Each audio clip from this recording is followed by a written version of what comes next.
Hello hi నమస్తే welcome to Happycoin. నేను మీ రాజీ. ఈరోజు మనతో ట్రేడింగ్ గురించి చెప్పడానికి from a beginners point of వ్యూలో మన స్టూడియోలో మనతో ఉన్నారు Shaza from Motilal Oswal. Thank you so much sir for coming to our studio and thanks for your time. Thank you ma'am, thank you for this opportunity. Sir, మీ భాషలో మీరు ట్రేడింగ్ని ఎలా డిఫైన్ చేస్తారు? ట్రేడింగ్లో మనం చూస్తే మేడం, ఇక్కడ 2 కాన్సెప్ట్స్ ఉంటాయి. టిప్స్ విని లేదా ఎవరో చెప్పింది, న్యూస్లో చెప్పింది, అక్కడ రూమర్స్ విని ట్రేడింగ్ చేస్తే it's not as an trading, it's purely gambling, సట్టాబాజీ అంటాం దీన్ని బాంబే లాంగ్వేజ్లో. బట్ ఇక్కడ మనం ట్రేడింగ్ని చూస్తే now the trend is been change. Professional traders వస్తున్నారు, నేర్చుకుంటున్నారు, మార్కెట్స్లో అప్స్ అండ్ డౌన్స్ని వాళ్ళు ఫోర్కాస్ట్ చేసుకుని they are knowing the trend. So ఆ బేసిస్ మీద ట్రేడ్ చేసి ఆప్షన్ చైన్స్ అని తెలుసుకొని టెక్నికల్ అనాలిసిస్ నేర్చుకొని ట్రేడ్ చేస్తే this is known as professional trading. దీంట్లో కూడా మనము చాలా ఓవర్కమ్ చేస్తే కానీ we can't reach some height. ఇప్పుడు ఎలా అయితే ప్రొఫెషనల్ ట్రేడర్స్ ఉన్నారో మనకి ఎవరో చెప్పింది విని ఓవర్ నైట్ మనీ మేక్ చేస్తామంటే కనుక this is not the game we are going to start. This is stock market చాలా పెద్దది, మనం చాలా చిన్నవాళ్ళం, మన అమౌంట్ని ఒకటే షాట్లో మొత్తం తినేస్తుంది స్టాక్ మార్కెట్ అనేది. సో డూ డిఫైన్, మనం ట్రేడింగ్ చేస్తున్నప్పుడు కాన్సెప్ట్ని అర్థం చేసుకొని ట్రేడ్ చేయడం is an main thing. So overall thing అంటే మనం తెలియకుండా చేస్తే కనుక రిస్క్ సినారియో అనేది ఎక్కువ ఉంటుంది. అవును. So understand first the concept ఏంటి, మనం సేఫర్ హ్యాండ్స్లో ఉన్నామా, ఆ సేఫర్ హ్యాండ్స్లో ఉన్న కాన్సెప్ట్కి we can justify or not, so then we can start the trading. So sir, దీని తర్వాత నేను చాలా విన్నాను కమోడిటీ అని, XYZ అని. సో మీరు ట్రేడింగ్లో టైప్స్ గురించి ఎక్స్ప్లెయిన్ చేస్తారా? యా, ట్రేడింగ్లో మనకి అంటే ఇవి సెగ్మెంట్స్ కింద వస్తాయి. మీరు చెప్పినట్టు చూస్తే సెగ్మెంట్స్ వచ్చేసి మనకి ఈక్విటీలో క్యాష్ మార్కెట్ అనే సెగ్మెంట్ ఉంటుంది. అంటే మనం స్టాక్ బై చేసి హోల్డ్ చేసుకొని ఎప్పుడు కావాలంటే అప్పుడు సెల్ చేసుకుంటాము. Either it may be in short term or long term. This comes అంటారు ద ఈక్విటీ క్యాష్ మార్కెట్. ఈక్విటీలోనే మళ్ళీ 2 ఆప్షన్స్ ఉంటాయి మీకు, futures and options. Futures and option is an very big subject. So futures అనేది it's like future forward contracts. Options వచ్చేసి దీనికి హెడ్జింగ్లా use చేసుకుంటాం మనం. This is the equity. And కరెన్సీలో మీకు డిఫరెంట్ టైప్స్ ఆఫ్ పేర్స్ ఉన్నాయి. కరెన్సీ USD INR అని, USD JPY, USD GBNR, USD euro. So ఈ పేర్స్తో ఉన్నది కరెన్సీ సెగ్మెంట్స్.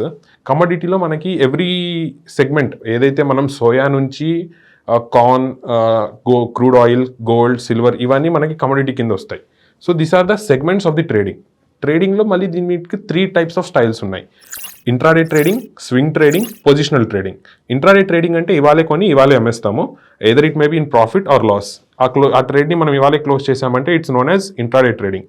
స్వింగ్ ట్రేడింగ్ వచ్చేసి మనం ఇవాళ కొంటాము, దాన్ని ఒక ఫ్యూ వీక్స్ వరకు హోల్డ్ చేస్తాము. So this is known as swing trading. So ఆ స్వింగ్ ఏదైతే ఉంటుందో స్టాక్ యొక్క చార్ట్ ప్రకారం ఆ స్వింగ్ మొమెంటమ్ని మనం క్యాచ్ చేస్తాం. పొజిషనల్ ట్రేడింగ్ వచ్చేసి ఇట్స్ అనే like a short term. Short term వచ్చేసి it maybe in time frame of 1 month to 2 months time frame. మనం స్టాక్ని పొజిషనల్గా హోల్డ్ చేసి ఆ స్టాక్లో కమింగ్ క్వార్టర్లీ ఆర్ కమింగ్ ఏదైనా ఈవెంట్ ఉంది, అది ఇంకా బౌన్స్ బ్యాక్ అవ్వచ్చు అండ్ ఇంకా అప్వర్డ్ గ్రోత్ ఇవ్వచ్చు అన్న టార్గెట్తో మనం ఈ ట్రేడ్స్ని చేస్తాం. These are the 3 types of trading styles. Okay sir, ఇప్పుడు మీరు చెప్పినట్టు లైక్ ఏదైతే స్వింగ్ అన్నారు, ఇన్ఫ్రారెడ్ అన్నారు, something, if I'm pronouncing wrong correct me. So ఏంటి అని అంటే, సో దీంట్లో మీరు చెప్పినట్టు షార్ట్ టర్మ్ అయితే ఎలా ఉంటాయి, కొంచెం లాంగ్ టర్మ్ అయితే ఎలా ఉంటాయి? ట్రేడింగ్ అంటేనే మనకి షార్ట్ టర్మ్ అండి, లాంగ్ టర్మ్ అనేది ఏమి ఉండదు.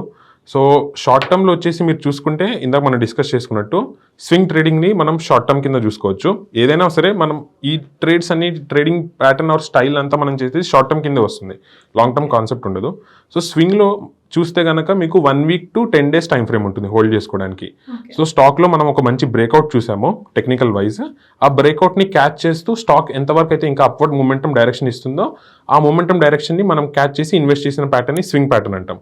పొజిషనల్ ఇందాక డిస్కస్ చేసుకున్నట్టు కంపెనీలో ఏదైనా ఫర్దర్ ఈవెంట్ ఉంది, ఏదైనా మర్జర్ అండ్ అక్విజిషన్ ఉంది, లేదా కంపెనీలో మంచి రిజల్ట్స్ రాబోతున్నాయి, లేదా కంపెనీ బోనస్ అనౌన్స్ చేయబోతుంది, స్ప్లిట్ అనౌన్స్ చేయబోతుంది, ఇలాంటి యాక్షన్ వచ్చినప్పుడు రీసెంట్లీ మనం బజాజ్ ఫైనాన్స్ అనే కంపెనీ ఉంది, బజాజ్ ఫైనాన్షియల్ సర్వీసెస్ కంపెనీ, వాళ్ళు బోనస్ ప్లస్ స్ప్లిట్ అనౌన్స్ చేశారు.